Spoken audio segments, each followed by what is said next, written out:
everyone. Do you want to create a solution that aligns with your learners' needs? An audience analysis is a great way to do this, and a way of doing it is conducting an audience survey. So in this episode of Learning with Belvista Studios, which is where we are curious about people who inspire us in the industry, the guests today are us, Belvista Studios. Myself, Anna, Kim, and Victoria, and we are going to be talking about how we conducted a survey for a client, which helped us to better understand the audience that we were designing for, come up with solutions to help improve in a certain area. So that's what we're going to be going through today, and you can learn from what we learned and apply it to your own projects. So let's get into it. I'll start because I was the team member who was planning the survey. So like the very initial stages before we did anything, we wanted to plan and make sure we had everything covered and that it all ran smoothly. So the first thing that I did was I created a persona for the audience. So we had a specific audience that was going to be completing the survey. And in order to write the survey effectively, present it effectively, we really wanted to understand more about that audience so we could design something in alignment with them. So some of the things in the persona was their preferred method of communication, the responsibilities that they had, their goals, their challenges, what they liked and disliked. And I used a persona generator tool on HubSpot. So that'll be linked in the description, so you can check it out if you like. But that was the tool I used to create the personas. Once I'd created the personas, I went through the client's requests and what they wanted out of the project to make sure that we ticked off everything that was required from their perspective. For example, like if they wanted to use a certain tool, or they wanted a certain amount of the audience to complete the survey, and also like the goal, the overarching goal that they were wanting to get out of their solution. So we ended up choosing Microsoft Forms. That was what the client wanted to use. And so part of my role in the planning was to research and test the tool. So just, I think it's important to like figure out like how it's going to work, if anything might go wrong, and definitely like physically test it before making assumptions and thinking everything's going to work out. So through the testing, I came up with sort of like a process of how we would use the tool. Little like tips and tricks on what we needed to do to make sure it aligned with the project we were working on. So I created like a brief on Microsoft Forms, and the developer used that brief later on in the project, and we'll hear from Victoria a little bit later around the development stage. I also created a template for the survey questions to be written. So this is like physically what the questions said, the words of the questions. The template included like word limits, so we didn't want to get questions approved that didn't fit into the Microsoft Forms word limit. So we did that. Also looked at the question types that were available. So for example, there was like multiple choice, multiple response, like I think it's called the Likert scale, like there was lots of different options for questions. So I included that in the template. Also included recommendations for how the questions should be written. So for example, through finding out more about the audience, creating the personas, we had some insight into how the questions should be written in a way that would speak to them. So that was included in the question template. What else? And I also added like a section for the introduction to the survey, along with word count and what sort of things we wanted to include in the introduction. And also some options for the survey name. So through the research that I'd done, I'd recommended these are some options for what we could call the survey that would make sense to the audience and help us to meet our goal. So that was put in there as well for Kim to review with the client and decide on that.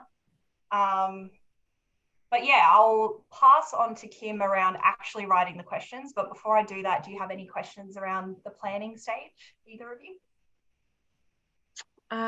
Well, first of all, it's a privilege to be here as a guest, as I'm sure Victoria is in agreement. Thanks for having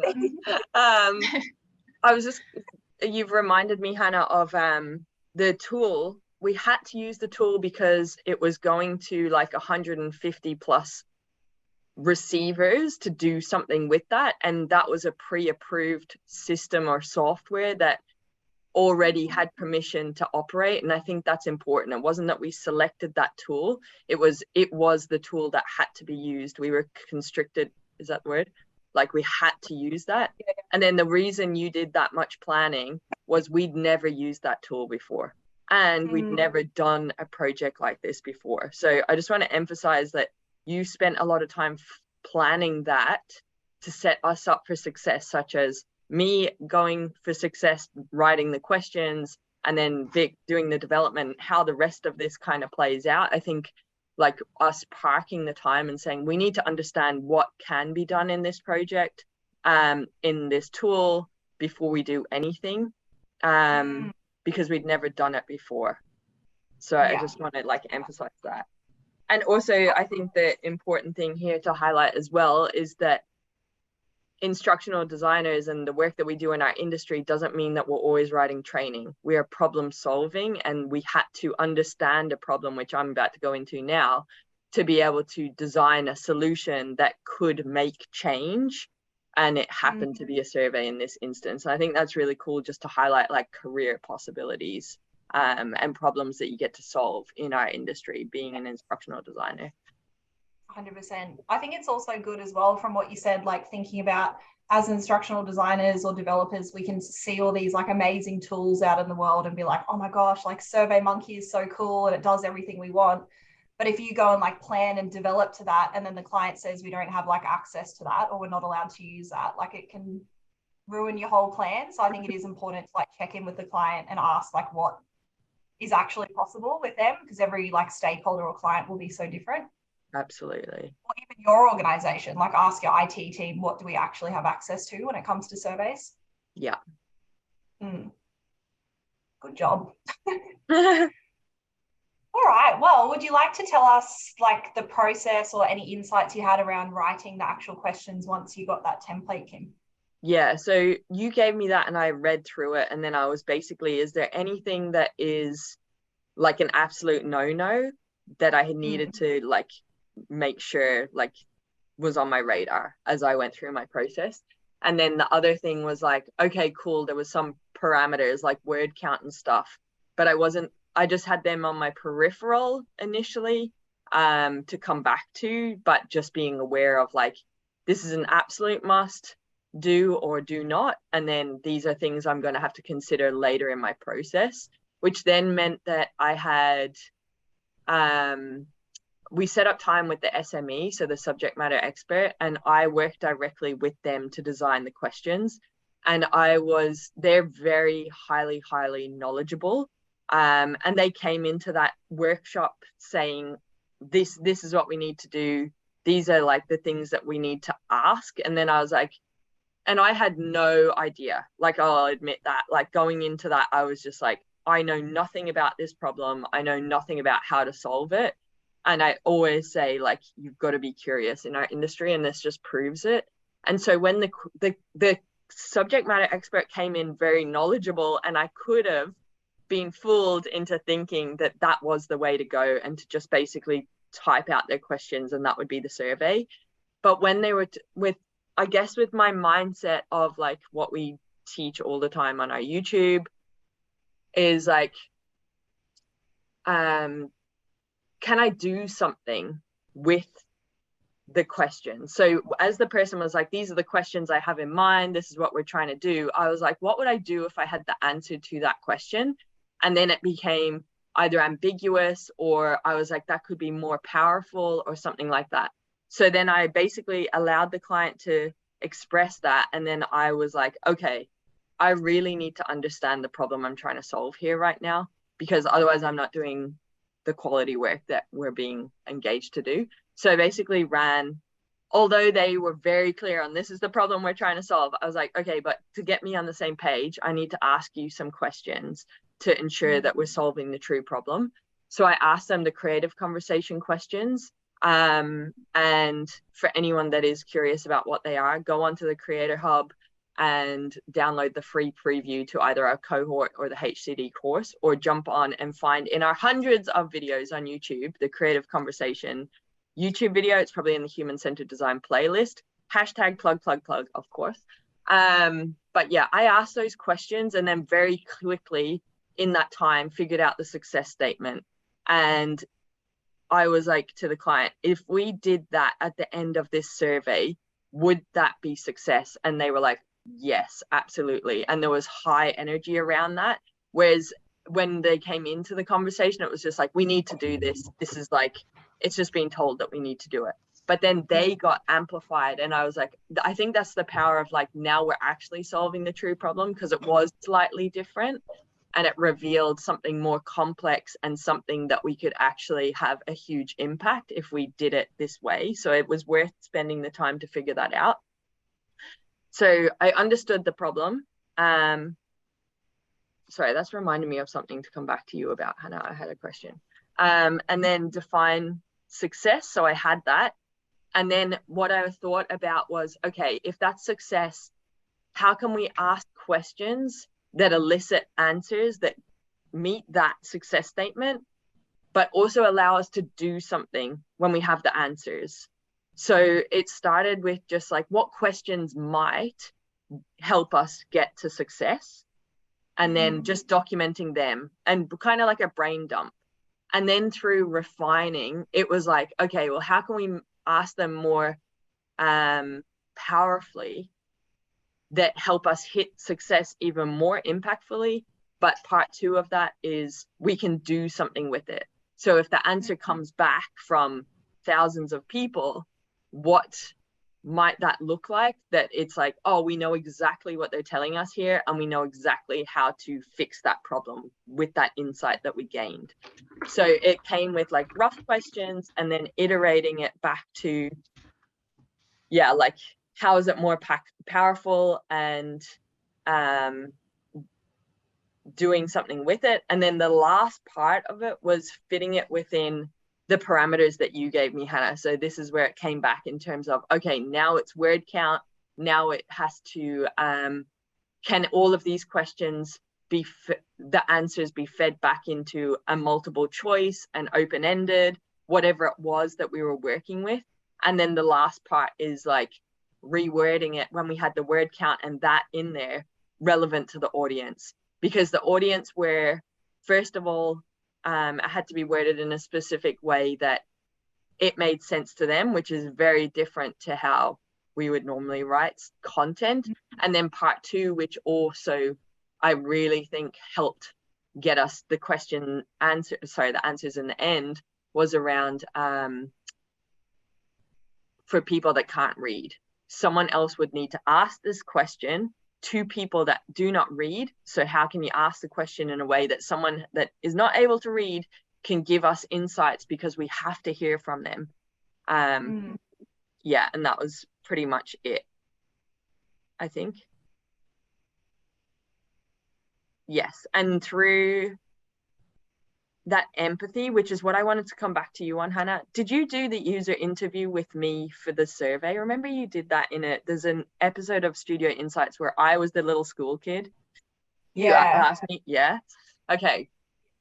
I think you should definitely go on to that at some point, but if there's more detail. Hannah and I did a Studio Insights episode when she was planning for this project, and you asked me to go back to when I was in primary school, and you, for your persona and to get insights around the audience. And I was little Kim, and like I answered from if I was little Kim back in the day. And I think doing that allowed me, when you say you did the intro and the outro, like we had to get people to care to answer the question, to answer the survey in the first place, which came into posters and all of that stuff. But how do you set the scene at the beginning so they feel safe?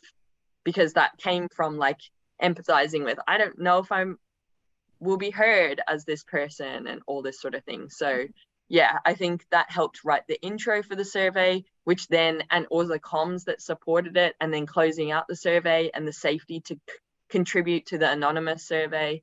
And I think that the power of that, the creative conversations and empathizing with the end user, meant that we got significantly high completions, which was unheard of and major success. That's what I have to contribute.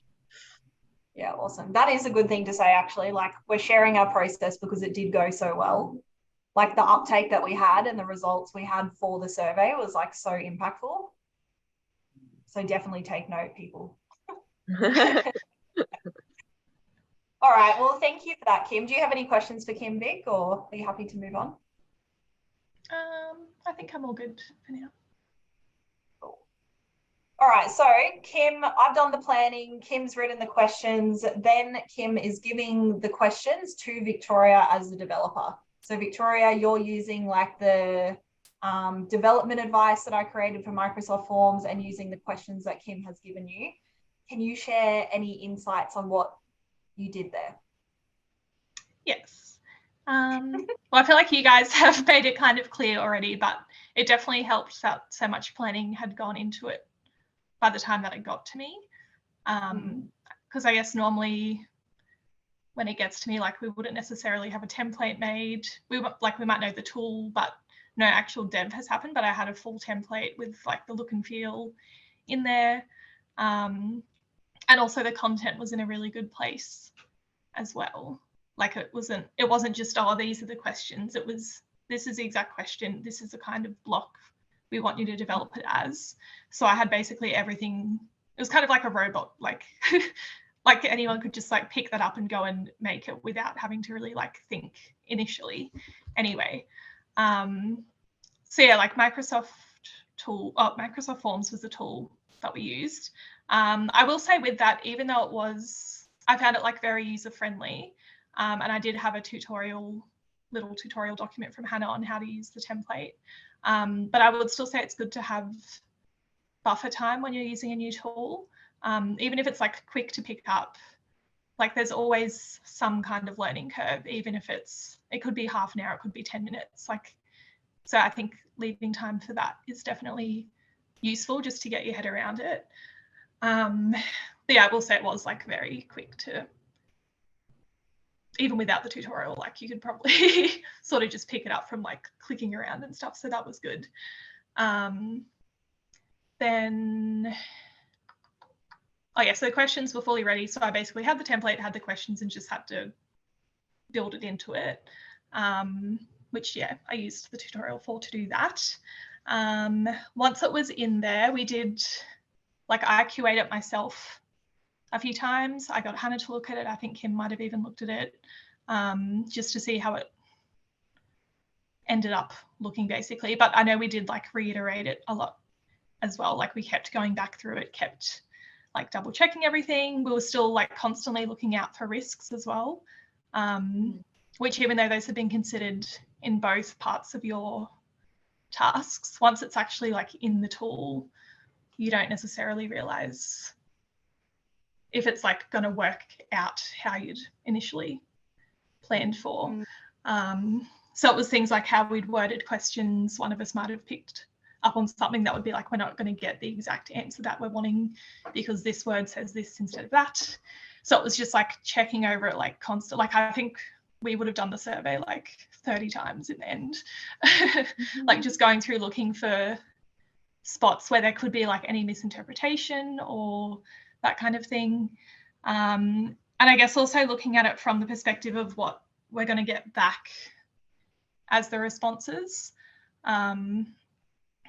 So making sure, like, even though we had, sort of planned for it, it's like if someone clicks this button, if this is a multiple choice question, someone clicks this button, what is the end result going to look like when we get it back? And is that going to be useful to us or like be able to be used at all? Because I know there was a lot of stuff around like one of the initial questions, which initially seemed like a simple one. I don't know how much we can share content-wise. I think that was more of a filter question, hey, to be able to filter data. Yeah. So I think initially we had one question with what we initially intended to have like unlimited multiple choice responses for to get one answer, but in the end we had to break it up into like almost 6 different questions to like slowly filter it down so that when we got a spreadsheet back, you can actually filter by what you need to. I don't know if I explained that very well, but yeah, it was just going like, we went through it over and over and over again, trying to look out for anything, any little risks like that. And yeah, definitely with the lens of like, what is this data going to look like coming back to us, as opposed to just what are we asking? It's like, what are we going to get back? Are we going to be able to turn that into something in the end? And then once we felt that we were happy with it, we sent it to the client for feedback. They did like a similar process to us. But with that, I would say like it's important to challenge that, like don't just apply everything that they come back with, because some of it seems like little tweaks. Like they'd say, can you word this question this way instead of this way? Or again, like just wanting to swap around individual words. But in some instances where they suggested that, it did change like the whole intent of the question, even though it seemed like something small. So I think it was important to take the time then. I'm pretty sure I jumped on a call with them and we went through it like one by one. But yeah, I wasn't just implementing everything, even if it seemed like a little quick fix. Like it's okay to push back, because like if I didn't do that in some cases, we may not have ended up getting what we wanted from it, which meant they wouldn't get what they wanted from it either. Obviously there was something that did need to change. Like it's always useful having another perspective on it for things that like we might have missed, or that things that could be improved. Yeah. But yeah, it was definitely good to remember, like don't be afraid to say, or like seek to understand more about like why are you changing that, or to say like we're not going to change it because of that. And a lot of the time they'd be like, oh yeah, like that actually makes sense, don't change it. So yeah, I think that was everything really. Sounds Any good. questions? No, as you went on, you answered mine, so thank you. Okay. I wasn't was like just going gonna, on though. just for people listening, Vic, like the tutorial, you just found them on YouTube, right? So people could just search like Microsoft Forms tutorial, and it's just all free on YouTube. No, you made a tutorial document thing for me.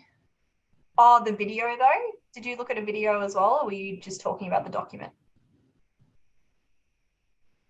No, that's all right. I thought you said video. Which video? I don't know. No, that's right. If I did, I'm not sure what it was, because I don't recall looking at a video. We definitely use Google a lot for support. Yeah. We don't have all that. And just another thing, it reminded me as you're like talking, something that I'd forgotten about, but I remember that happened, is if you hand over the completed survey to stakeholders, make sure they know not to test by completing it. That happened with us. So like, for example, just before it went out, they were like, wanted to make sure it worked and like everything looked okay. But then by them doing that dummy run through of the survey, like that had come through as a result, and it would have like impacted how like legit the results were when we got them. I just remembered that. Yeah, that's true. That is like very important. Once it's approved, don't look at it again. Yeah. Until it's rolled out. Play with it. Yeah. I feel like you need that advice in general, Hannah, as well. Yours just doesn't get recorded when you triple check. There would have been 50 submissions. I'm laughing at you guys going, and we probably looked at the survey 30 times. I'm like,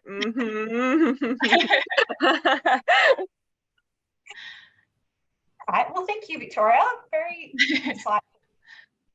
All right, so I'm going to have a talk now. So once the survey was done and ready to be released in the world, I started working on the communications. So we had a range of communications that went out that encouraged people to complete the survey, as well as made sure that certain stakeholders were aware of like what stage the survey was at, that they got the results when they needed to, and we kept in the loop.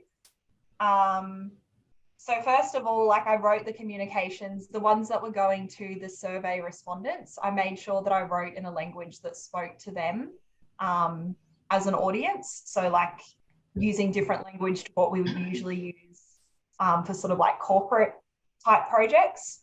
I also did communications in a way that like designed them in a way that sort of stood out to that audience group as well. So rather than making it look like corporate-y and modern, like we wanted to make it really like stand out and like look fun and look like engaging, so that the audience like felt inclined to actually complete the survey. So that was like a big part of the communications. So we did emails and posters. We did emails directly to the audience and emails to people that were connected to the audience that could encourage them to complete the survey. And then the posters, we did like really out there, engaging, colorful posters that had a QR code on it, and that QR code linked to the Microsoft Forms survey. So when you create a survey on Microsoft Forms, you can like export like a QR code that takes people directly to the survey. And that worked really well because our audience did have access to their phones and they were able to just like easily scan the poster. It interested them, it made them look, and then they scanned and were able to complete the survey on their phone. What else? So this was sort of like the framework for every communication to make sure it was effective. So we had, first of all, I had the intent for each communication. So I wanted to be really clear on like why we were creating that specific email or that specific poster. What type it was. So when the client picked up the communications plan, they could say, cool, this is an email, this is a poster. The audience, so who that communication should go to, whether it's the survey respondents, it's other people involved with the survey respondents. I listed if there was any attachments included. So for example, if it was an email that had a poster attached, there was a clear thing saying like, you have to attach this poster to the email before you send it. Listed who it should be sent, when it should be sent. So for example, 10 days before the release of the survey or on the day of the release of the survey.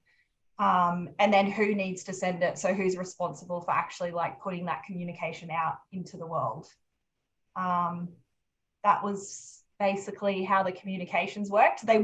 I think they worked really well, like along with the questions and the way the survey was designed, because as we were saying before, like the uptake was well beyond what we ever expected. It was very like incredible how many people completed it. But yeah, do either of you have any questions on the communications side of things?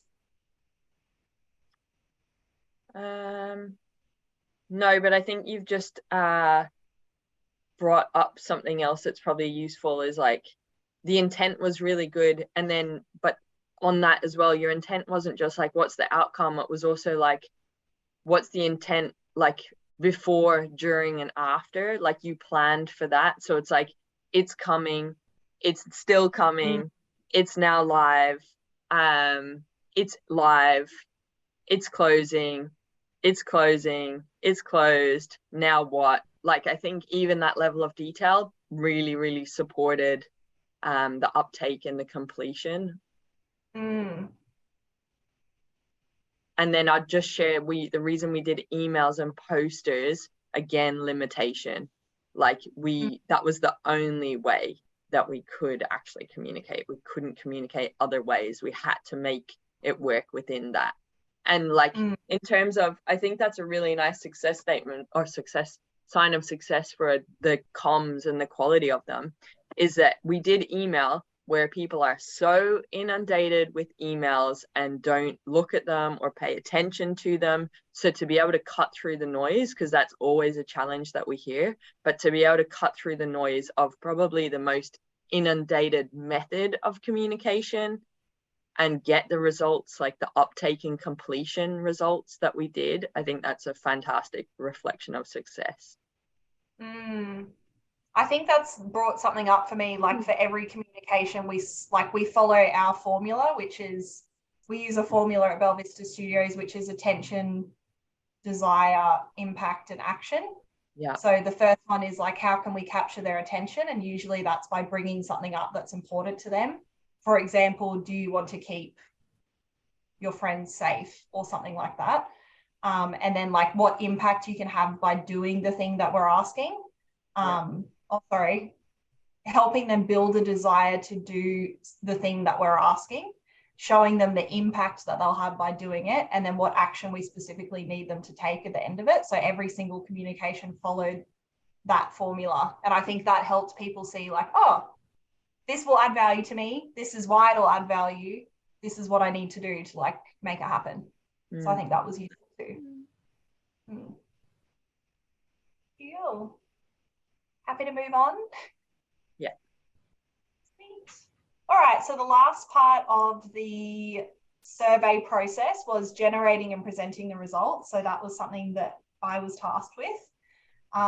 So a couple of things that came up from there was, first of all, like Victoria was talking about earlier, like look into the survey tool and make sure it provides you with the results you actually need. For example, does the tool generate the results for you, or is it something you're going to need to do, like, for example, in Excel and do it yourself outside of the survey tool, because that can add like more time to your task and like the process of generating the results. So in our case, because of the way the survey was set up and some constraints with the project, we needed to use an Excel spreadsheet to generate the results manually. We couldn't use the results that showed up automatically through Microsoft Forms. So we had to plan for that. But it was also good because it gave us more flexibility and like control over how we presented the results. We really we got to like use the raw data and create exactly what we wanted from it. So that was good. So before we created the results report, a really important step was ensuring that the client approved the responses and like the raw data that came out of it. So for example, we noticed when we're looking through the data that some responses were like a bit silly, and people hadn't taken the survey seriously and were just putting like, I don't know, for example, like swear words and like things that weren't relevant to the survey. So we wanted to make sure that the client had the opportunity to decide whether they wanted to keep that data in there, and whether it was okay for that sort of data to appear in the report. Because if we found that out too late down the track, we'd have to regenerate the results and backtrack. So we gave them the opportunity to do that. Once they'd done what they needed to do to the results, I started creating the survey. So I had an introduction which shared how many people responded and who they were, just to give the people reading the report an idea of who was involved. The background, so why we conducted the survey, what the intent of the survey was, so people knew like what the goal was and why we'd done it in the first place. The data collected, so the audience types, for example, like this is an example, but like 50% were females and 50% were males. Or like 20% were above 20, like that sort of data. So people knew like who the audience was, and also how many people responded as well. Then I got the raw data and used Excel and Canva to show the results visually. So Canva, if you use Canva, it's incredible. You definitely should if you don't, but they have like a chart function. It's like an app on there where you can like type in the like raw data and it automatically like generates really beautiful looking charts. So that's the way that I did it. And I could add like little images and cute little like emojis and things around the charts to like bring the stakeholders' brand to it. So that was really useful. What else? So then once I'd showed the results visually, it was around coming up with recommendations based on the results. So I looked through the results and thought, like, given what we've been told by the audience, what sort of things should the stakeholder be doing to take action on it? So we had like quite a few like recommendations and insights that we thought would be valuable for the stakeholder to take on, given the results that they received. So we did that. We also left space for them to like review the results and add their own insights. If they saw something that they thought might add value, they could like write it into a spare row of the table themselves. And then we also provided them with a graph to help them to prioritize like which insights to take action on. So it's called the ease and impact model graph. And basically we created a tool for them to plot the different insights on the graph based on like how easy it was and the level of impact they think it would have. And that helps them to prioritize like what next steps would be post receiving the results. And then lastly, just applied the client branding to the look and feel. So made sure that the report like looked like their brand, had the correct font, colors, all of that. And all the graphs were like branded with their brand. And yeah, that was my experience with the results. My probably only like sort of challenge, there was like a couple of little challenges, but I think just be prepared that some questions you ask can be very complicated when you're needing to like export the results in Excel. So just think about like the question or the type of question I'm asking. What will the results look like in Excel, and how am I going to actually like display that in a graph? Because there was a few question types that were quite time consuming, needing to figure out like how to use the data to present it visually. So just considering that, I think, as well when you're designing your questions. Any questions? No. No, thank you. All right. Well, thank you everyone for sharing your insights. I hope everyone listening has got some value. We've literally just shared like exactly what happened for us with the project, our wins, our challenges. If you are wanting to create a survey to better understand your audience, definitely, like, I hope you took notes during the video, or go back and take notes. And before you wrap up, Hannah, I think you should share, like, you were the one that received the results, like the end thing to work with, but I remember you being like, holy fucking shit, like at the power of the results. I think you should express that, because that really just demonstrates the planning, like the effectiveness of taking the time to plan and do it this way. Yeah, well, I guess like the results just showed that there was definitely opportunity for improvement, and quite clear next steps for what would need to happen to improve it. So I think it was just like an eye-opener into the fact that like if you actually speak to your audience and ask them what's important to them, like you can find out so much, and there's sometimes like the actions you can take to resolve it can be like so small. So I think it's just like the power of like actually listening to your audience and like taking action on what they actually need. I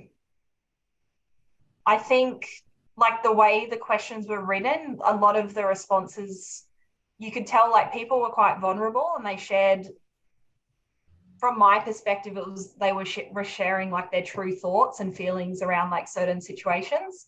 It wasn't just like shallow or like base level information. It got quite deep, and you like really understood what their world was like.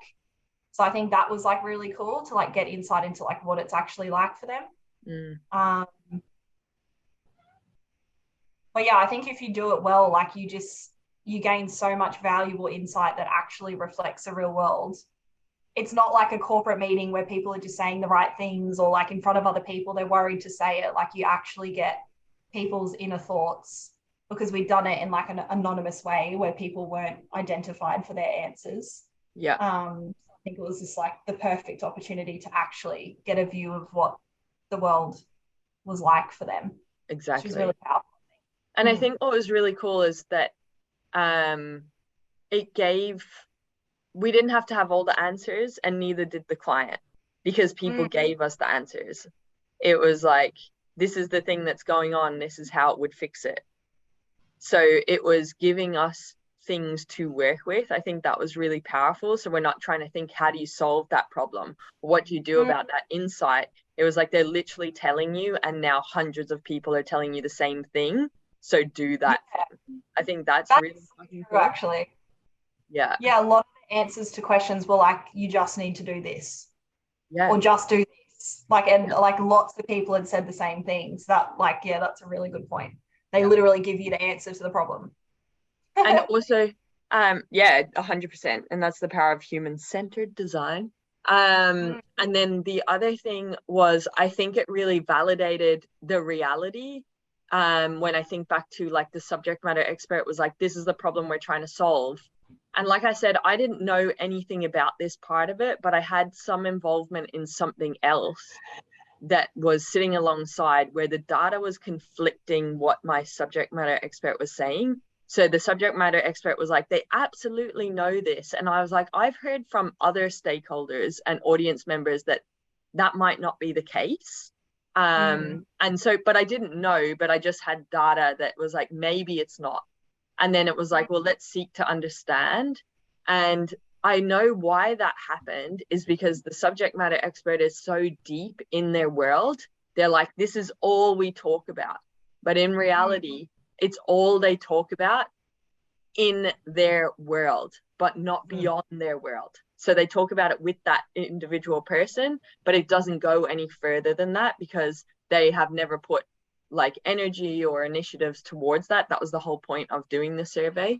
And then what happened was we had a question in there to just validate that. Is that actually the reality? And it came back significantly like, this is not our reality. Like, so what we had there was a subject matter expert or corporate versus what is meant to be happening in the real world with our actual audience members, and their realities and perspectives of the reality were completely different, which meant that something needed to be done. And I think that was a really big highlight as well. 100%. And it's not like us thinking something and the stakeholder thinking something and trying to convince each other. Like, you find the truth from the actual people that are impacted. That's really powerful. Yeah. Awesome. Well, thank you. If you enjoyed this episode and got some value from it, don't forget to click subscribe. We put out heaps of valuable videos just like this one, and check out our Creator Hub for resources as well for learning designers. And thanks for watching. What's up, awesome human? Thank you on behalf of myself and the Belvista Studios team for continuously choosing to learn with us. We really appreciate it. If the tips and the insights and the context resonate with you and you want to take your skills to the next level, or you want to make your life way easier, you will love our Creator Hub. The Creator Hub is a place for people like you and us. Basically, it's the stuff that we use internally at Belvista Studios, and then we just share it publicly with you. The Creator Hub is created by instructional designers for instructional designers, and what you'll love there at the moment is we've got a quiz, Could I Be a Better Instructional Designer?, that has so much tips in the feedback if you're interested in human-centered design or just taking your skills to the next level in terms of the solutions you're creating and the problems you want to solve. But in there as well, aren't we cute? That's us.